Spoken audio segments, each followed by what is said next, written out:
کہ اس وطن عزیز پاکستان سے وفا کرنا، اس ملک کے ساتھ وفا کرنا، یہ ہمارے بزرگوں نے بنایا ہوا ہے اور اس ملک کی بنیادوں میں 10 لاکھ شہیدوں کا خون ہے، اور اس ملک میں اتنی دیر تک امن نہیں آ سکتا، اتنی دیر تک چین نہیں آ سکتا جب تک نظام رسول نہیں آتا ہے۔ اس لیے کہ اس وقت ہم نے اللہ سے وعدہ کیا تھا۔ اصغر خدائی کو میں ملا ہوں خود، جس نے یہ نعرہ ایجاد کیا تھا۔ وہ پڑھ رہا تھا کالج میں، ایک ہندو لڑکے نے کہا پاکستان کا مطلب کیا؟ اس کی زبان سے بے ساختہ نکلا لا الہ الا اللہ۔ پھر یہ ہندوستان کے طول و عرض میں اہل ایمان کا نعرہ بن گیا، سب یہی نعرہ مارتے تھے پاکستان کا مطلب کیا؟ لا الہ الا اللہ۔ یہ ہم نے اللہ سے عہد کیا تھا کہ یہاں لا الہ الا اللہ کا نفاذ ہوگا، اور آگے نعرہ کی تکمیل یوں تھی کہ پاکستان کا مطلب کیا؟ لا الہ الا اللہ۔ قانون شہادت کیا ہوگا؟ محمد رسول اللہ۔ آج ہم نے غداری کیا اس نعرے سے، یہاں لا الہ الا اللہ کا نفاذ نہیں ہے، یہاں ہم امریکہ کو خدا مان کے بیٹھے ہوئے ہیں، ان کے آگے ہاتھ جوڑتے ہیں، واشنگٹن کو اپنا قبلہ کعبہ بنایا ہوا ہے، اور اس کے نتیجے کے اندر ہم رسوا ہو رہے ہیں اور ہمیں مزید کار مذلت میں گرایا جا رہا ہے۔ جو کچھ بھی ہو رہا ہے یہ آپ کے سامنے ہے۔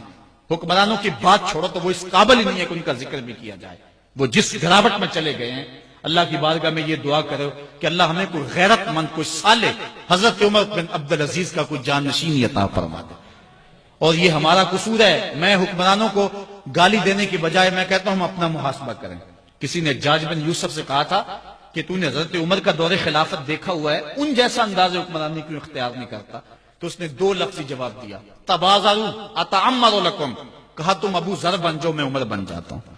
اگر ہم ٹھیک نہیں ہوں گے تو پھر اوپر رحمتوں کے سائے نہیں ہوں گے، اور ہم کیا ہیں؟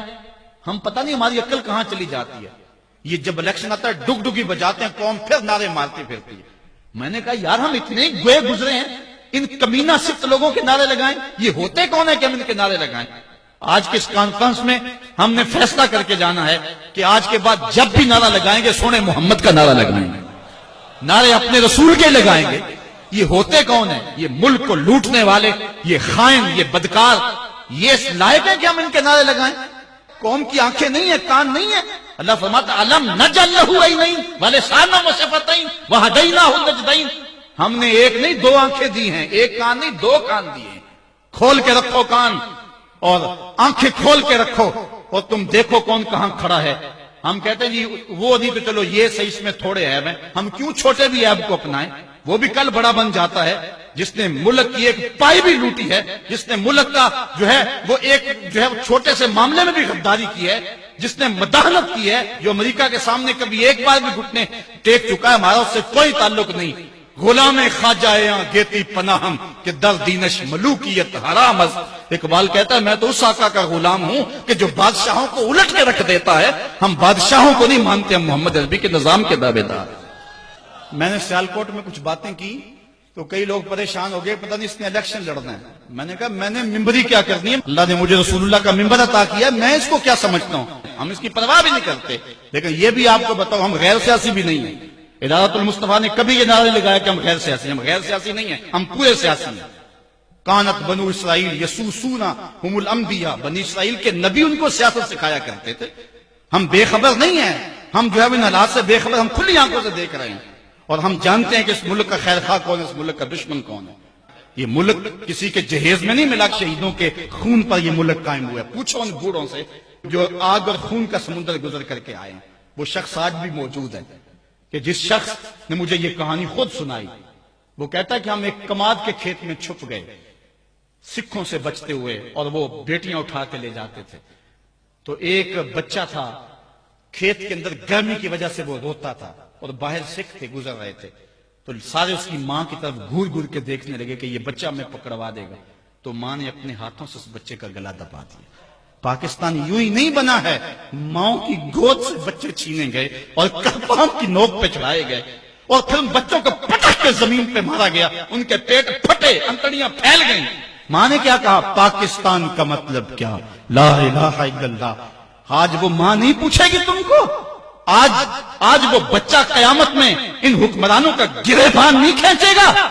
وہ عورتیں جنہوں نے کنویں میں چھلانگے لگا لگا کے اپنی آبرو بچائی تھی، اور وہ عورتیں جن کی چھاتیاں کاٹ دی گئی تھی، اور وہ عورتیں جن کے بھائیوں کے سامنے ان کی آبرو ریزی کی گئی تھی، اور وہ بھائی جن کے ہاتھ باندھ دیے گئے ان کے سامنے ان کی جو ہے وہ بہن کی آبرو ریزی کی گئی تھی۔ آج کیا حکمران سمجھتے یہ قوم بدھو ہے اگر قوم بدھو بھی ہے تو وہ شہید تم سے انتقام لیں گے. اللہ کا کوڑا برسنے والا ہے تمہارے اوپر. یہ ملک حضور کے نام پہ حاصل کیا گیا تھا, حضور کے لا الہ الا اللہ پہ حاصل کیا گیا تھا. اس ملک کے اندر جو ہے وہ ہم لا الہ الا اللہ کا نفاذ کریں گے. دعا کرو اللہ میرے وطن کی خیر فرمائے. ہم امیدوں کے چراغ کو بجھنے نہیں دیتے, پاکستان مٹنے کے لیے نہیں. میں نے اس دن سیالکوٹ بھی کہا تھا کہ لوگوں نے تو بیرون ملک بنگلے خرید رکھے ہیں اور سویس بینکوں میں انہوں نے کروڑوں اربوں ڈالر جمع کروائے ہیں. وہ پاکستان کے مستقبل سے مطمئن نہیں ہیں. پتہ نہیں پاکستان کب کچھ ہو جائے, ہم اڑ کے وہاں چلے جائیں گے. لیکن میں کہتا ہوں کہ تمہارا تو جینا مرنا اس وطن کے لیے ہے. تم نے تو رہنا ہی اس ملک میں ہے, تم نے تو آخری سانس تک اس ملک سے وفا کرنی ہے. اس لیے ہم نے چراغ امید کو کبھی بجھنے نہیں دینا, اور اس پاکستان کے لیے جو ہم کر سکے وہ ہم نے کرنا ہے. ہمارے لیے سب سے پہلا کام اب کرنے کا کیا ہے؟ ہمارے لیے پہلا کام یہ ہے کہ ہم اللہ کے حضور توبہ کریں. جب کوئی قوم توبہ کرتی ہے اللہ سارے گناہ معاف کر دیتا ہے. یہ جو حالات ہمارے اوپر بنے ہوئے ہیں, امن ختم, وہ بھی حضرت بتا رہے تھے, بجلی ختم, ٹوٹی کھولو تو پانی نہیں, بٹن دباؤ تو جو ہے وہ بجلی نہیں ہے, عجیب صورتحال, نہ گیس ہے, کچھ بھی نہیں ہے. ہم عجیب زندگی گزار رہے ہیں. آج اگر ایک بندہ گھر سے باہر نکلتا ہے تو خیریت سے واپس آ جائے تو 100 بار شکر ادا کرتا ہے. کیا پاکستان کے یہ حالات آپ کے سامنے نہیں, یہ اللہ کا قہر اور غضب نہیں ہے؟ آج اگر ہم سچی توبہ کر لیں تو اللہ پچھلے سارے گناہ معاف کر دے گا اور قوم کو نیا بانکپن اور نئی زندگی عطا فرمائے گا. آؤ آج کی اس مجلس میں ہم اللہ کے راستے میں سچی توبہ کر کے نکلیں اور عزم کریں, مالک جو زندگی گزر گئی باقی جیئیں گے مریں گے تو تیرے لیے. ہماری زندگی کا ایک ایک سانس تیرے لیے وقف رہے گا. دائیں بائیں سے الجھے نہ, چھوٹی چھوٹی باتوں کی پرواہ نہ کریں, اپنی صلاحیتوں کو ضائع نہ کریں. تمہاری جوانیاں, تمہارے بڑھاپے, تمہارا علم, تمہاری صلاحیتیں, تمہارے شب و روز کسی اور کام کے لیے. تم نے نبی کے دین کا جھنڈا اٹھا کے چلنا ہے. یہ پیری مریدی کی تحریک بھی نہیں ہے, یہ دعوت المصطفیٰ. اگرچہ لوگ ہمارے ساتھ وابستہ ہیں لیکن ہمارا مقصد یہ نہیں ہے. میری زندگی کا مقصد تیرے دین کی سرفرازی. میں اسی لیے مسلمان, میں اسی لیے نمازی. میرے ساتھ تعلق رکھنے والوں, محبت کا ربط و رشتہ رکھنے والوں, اپنی منزل کو سمجھو اور آگے بڑھتے چلے جاؤ, اور راستے میں آنے والی ٹھوکروں سے جو ہے وہ گریز کر کے گزر جاؤ. مت اپنے وقت کو ضائع کرو. ہمارے پاس بڑا تھوڑا وقت ہے. میں کہتا ہوں ہمارے پاس تو محبت کرنے کے لیے وقت نہیں ہے, نفرت کے لیے وقت کہاں سے نکالے. اس لیے آگے چلتے چلے جاؤ اور راستے کو پاٹتے چلے جاؤ اور منزل کی طرف سفر جاری رکھو.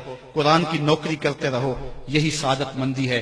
آفاق کے ہر گوشے میں قرآن سنا کر دم لینا, اب رکنا نہیں, اب تھمنا نہیں, فردوس میں جا کر